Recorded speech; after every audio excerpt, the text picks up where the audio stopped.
Hello मित्रों, नमस्कार। मैं उमेश यादव। आज आप लोगों को मैं हाई स्कूल का मैथ का सिलेबस डिस्कस करने वाले हूं जो 2026-27 में हाई स्कूल में आए हैं और पेपर देने वाले हैं बोर्ड का। तो बच्चों, आप हमारे साथ इन मैथ के सिलेबस को डिस्कस कर लीजिएगा और यही आप लोगों को पढ़ना है। तो मित्रों, चलिए हम डिस्कस पे चलते हैं।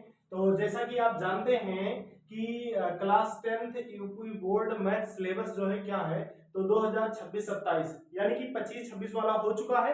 अब जो हम पढ़ने वाले हैं न्यू पैटर्न पढ़ने वाले हैं 2026-27 में यूपी बोर्ड में क्या पूछेगा।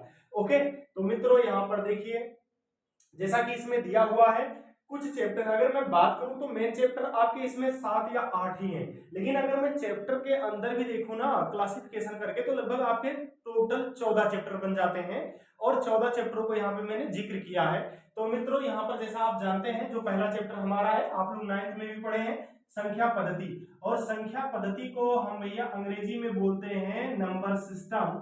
और ये बेसिकली 9th की तरह ही है, बट इसमें थोड़ा सा चेंज हो गया है कि इसमें एलसीएम एचसीएफ जैसे बेस्ड सवाल पूछे जा रहे हैं और परिमेय और अपरिमेय संख्या भी पूछी जा रही है। इसमें ज्यादातर जो हमें पढ़ना है वो मित्रों पढ़ना है वास्तविक संख्या है, रियल नंबर, नंबर सिस्टम में। तो ये बिल्कुल हार्ड नहीं है, तो आप हमारे साथ जुड़ करके इसको बहुत अच्छे से पढ़ लेंगे। और मित्रों, ये हमारा जो संख्या पद्धति से जो कोई सवाल आएंगे बोर्ड में, वो 5 नंबर के सवाल आएंगे। और आप जानते हैं मित्रों कि जो हाई स्कूल में पेपर होता है, वो टोटल मैथ का पेपर जो होता है वो 100 नंबर का होता है, जिसमें 30 नंबर जो होता है वो प्रैक्टिकल का मिलता है जो स्कूल वाले देते हैं, स्कूल पे आपके प्रदर्शन पर दिया जाता है। और 70 नंबर का पेपर होता है, और 70 में भी 20 नंबर आपका बहुविकल्पीय पेपर होता है, एमसीक्यू जिसे बोलते हैं। और उसके बाद में जो 50 होता है वही हमारा डिस्क्रिप्टिव पेपर होता है। तो मित्रों, इस तरह से आपका, अगर मैं बात करूं तो जितना भी ये सिलेबस लिखा हुआ है, इसमें अगर मैं बोर्ड के हिसाब से बात करूं, जो आप बोर्ड वहां पे देने जाते हैं, तो उसमें केवल आपका 70 क्वेश्चन पूछा जाएगा, जिसमें 20 बहुविकल्पीय होंगे और 50 आपके डिस्क्रिप्टिव होंगे। ओके, तो मित्रों यहाँ पर पहला चैप्टर हमने बता दिया कि हमारा संख्या पद्धति पढ़ना है, इसमें जो एलसीएम से बेस्ड सवाल आते हैं, और ये हमारा 5 नंबर का सवाल पूछेगा। ओके, और जो दूसरा चैप्टर हमारा आता है वो बीजगणित आता है, अलजेब्रा का। और अलजेब्रा का मित्रों जो वेटेज होता है वो सबसे ज्यादा जो है वो अलजेब्रा ही पूछा जाता है पूरे चैप्टर में। और अलजेब्रा में जो है वो हमारे 4 टॉपिक आते हैं और यही सबसे ज्यादा पूछा जाता है, यानी कि 18 नंबर का पूछा जाता है। और इसमें 4 टॉपिक कौन कौन आते हैं, तो मित्रों एक आता है हमारा बहुपद, बहुपद आता है हमारा 4 नंबर का। और दो चर वाले रैखिक समीकरण हमारा आता है, ये 6 नंबर का आता है। और उसके बाद में द्विघात समीकरण आता है हमारा, ये 4 नंबर का आता है। और जो हमारा आता है वो समांतर श्रेणी, ये 4 नंबर का आता है। तो इस तरह अगर मैं बात करूं तो 6 4 10 हो जाएंगे, 10 और 8 कितने हो जाएंगे, 18। तो ये जो हमारा बीजगणित है वो 18 नंबर का पूछा जाएगा। तो अगर मैं बात करूं हाई स्कूल के पेपर में, तो सबसे ज्यादा जो पूछा जाता है वेटेज में, वो बहुपद ही, सॉरी, वो बीजगणित ही पूछा जाता है। तो मित्रों ये देखिए, आप बीजगणित जो है वो 18 नंबर का पूछा जाता है। तो इसका मतलब बीजगणित हमको बहुत अच्छे से पढ़ना है, क्योंकि इसका वेटेज सबसे ज्यादा है और बहुत आसान भी चैप्टर है, और आप इसको बहुत अच्छे से पढ़ भी सकते हो। और जब मैं पढ़ाऊंगा तो आप इसको एकदम हलवा की तरह आप इसको पढ़ करके और आप बचा लेंगे। ओके, और जो तीसरा चैप्टर आ रहा है मित्रों, तीसरा चैप्टर हमारा आता है कोऑर्डिनेट, यानी कि कोऑर्डिनेट ज्योमेट्री, कोऑर्डिनेट ज्योमेट्री यानी कि निर्देशांक ज्यामिति। तो मित्रों ये चैप्टर बहुत ही आसान है, लेकिन इसमें थोड़ा लेंथी सवाल आ जाते हैं। लेंथी का मतलब होता है थोड़ा सा लंबा, लेकिन ये चैप्टर तो बहुत आसान है मित्रों। और ये पूछा कितना जाता है, 5 नंबर, जितना नंबर सिस्टम पूछा जाता है उतना ही इसमें भी पूछा जाता है। तो ये बहुत आसान चैप्टर है, लेकिन थोड़ा लेंथी है। ये भी आसान है लेकिन लेंथी है, बट आप डरिए मत, इसको बहुत आसानी से कर लेंगे। तो ये चैप्टर हो गया भैया 5, यानी कि 5 नंबर का यहां से पूछा जाएगा। तो आप देखिए 5 नंबर का नंबर सिस्टम, 18 नंबर का आपका बीजगणित यानी कि अलजेब्रा, और उसके बाद में 5 नंबर का आपका कोऑर्डिनेट ज्योमेट्री आता है। तो इस तरह अगर हम देखें तो 5 और 5 10 और 18 हो जाएंगे आपके 28। तो 3 चैप्टर से आपके 28 नंबर बन जा रहे हैं, 3 ही चैप्टर से।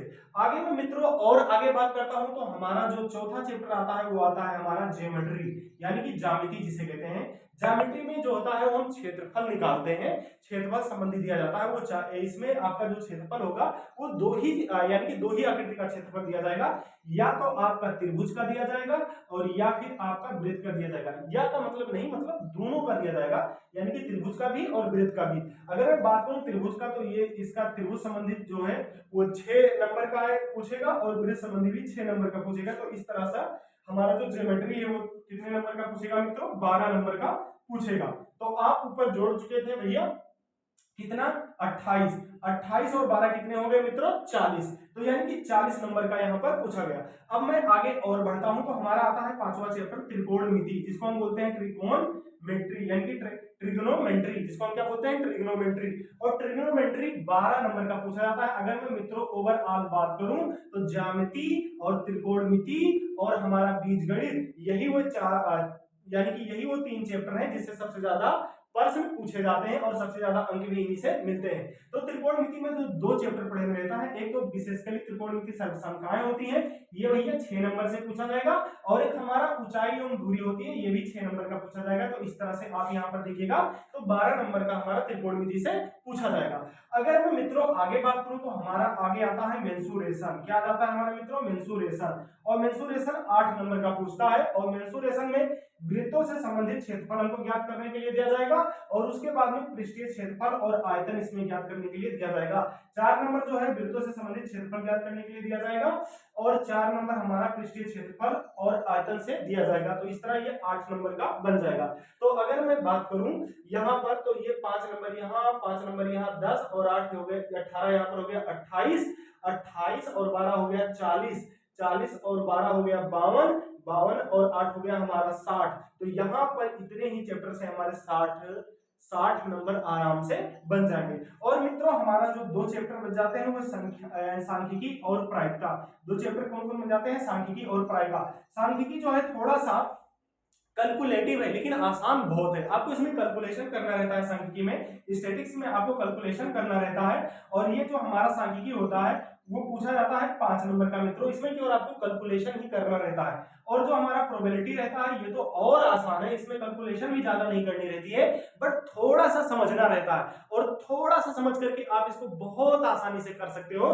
तो ये जो हमारा प्रोबेबिलिटी होता है मित्रों, ये भी 5 नंबर का पूछा जाता है। तो इस तरह से ये हाई स्कूल का पूरा सिलेबस है मित्रों, और आप इसको एक पेज पे लिख करके और जहां आप पढ़ते हो वहां पे इसको चिपका देना, ताकि ये सिलेबस आपके दिमाग में पूरा के पूरा रट जाए। और एक एक चैप्टर पकड़ करके मैं इन सारे चैप्टर को पढ़ा करके अपने सफर विद उमेश यूट्यूब चैनल पर मैं डाल दूंगा।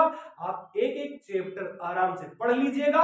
आपका ये मायने नहीं रखता है कि आप किस प्रकाशन का बुक पढ़ रहे हैं, वो चाहे आपका प्रकाशन पढ़ रहे हो डॉक्टर मनोहरे का, और या आप पढ़ रहे हो एनसीईआरटी, तो दोनों को आप यहाँ पर पढ़ लीजिएगा। मैं यहाँ पे एनसीईआरटी कराऊंगा और आप मनोहरे का भी करिएगा। अगर आपको कोई डाउट होगा तो आप हमारे व्हाट्सएप ग्रुप से जुड़े हैं, आप हमारे व्हाट्सएप ग्रुप पर अपना डाउट जरूर भेजिएगा। तो मित्रों आज के लिए इतना ही। जय हिंद, जय भारत।